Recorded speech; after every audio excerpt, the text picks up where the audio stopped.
Asterisk welcome to Kindness Stories, where every tale reminds us that compassion, courage, and a little twist of fate can change lives in unexpected ways. If you enjoy real stories that warm your heart and spark your hope, don't forget to like this video, subscribe to our channel, and hit the bell icon so you never miss our next story. Asterisk our story today begins at the start of a new school term at Maple Grove High School. The campus was buzzing with the usual teenage energy, and no one was paying much attention to the faculty door that slowly creaked open that Monday morning. Out stepped Miss Helen Carter, a young woman in her late 20s with short auburn hair, a neat gray suit, and a kind but confident smile that said she was ready for whatever the day would bring.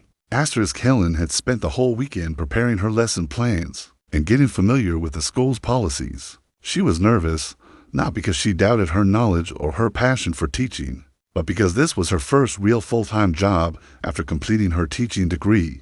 She'd done her student teaching in smaller schools, but Maple Grove was big, and its reputation for rowdy students was well known. Asterisk as Helen made her way to the teacher's lounge, she overheard the students snickering behind the corridor door. She paused for a moment, just enough to catch their whispers. Asterisk, that's the new teacher. Huh, whispered one boy with a smirk. She looked like she'd cry if you just shout boo. Asterisk, the other laughed.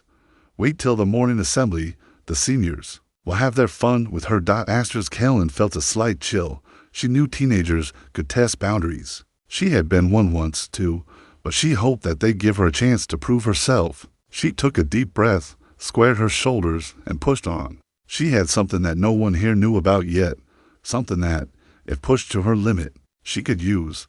But she hoped she wouldn't have to. Asterisk, the bell rang out sharp and clear. Hundreds of students gathered in the courtyard for the morning assembly. It was a bright morning, the sun casting golden lines through the tall oak trees that framed the old brick school building. The principal, Mr. Harris, stood at the podium. He was a stout man in his 50s, with thinning hair and kind eyes that always seemed tired yet alert at the same time. Asterisk, good morning, everyone, he began. Before we start today's announcements, I'd like you all to welcome our new literature teacher, Miss Helen Carter. Let's show her the Maple Grove spirit. Asterisk, there was a scattered clap, a few genuine smiles. But then the murmurs began. Some students exchanged glances, elbowing each other, especially in the back rows, where a group of notorious seniors stood, like they owned the place. Asterisk, among them was Dean Rogers, tall, broad-shouldered, with a swagger that came from years of being feared by both classmates and some of the younger teachers. He was the unofficial leader of the Kings, a bunch of seniors who liked to play pranks, pull stunts, and often humiliate new staff just to prove they could. Asterisk, when Helen stepped up to say a few words, Dean leaned forward, a slight grin on his face. He whispered something to his friends, and they all started chanting. To stop for the principal to notice. Asterisk, speech, speech, speech. Asterisk, Helen cleared her throat. Good morning, everyone. I'm very excited to be here. Literature is more than just books. It's about understanding each other's stories, learning from Asterisk she didn't get to finish. Dean cupped his hands around his mouth and shouted, louder than anyone else, tell us a story now, miss, or maybe sing us a poem. Asterisk, the other seniors burst into laughter. Helen's cheeks burned, but she held her ground. Mr. Harris gave Dean a sharp look, but the damage was done. Whispers spread like wildfire, and the giggles turned to mocking claps. Asterisk, Dean smirked. Is it true?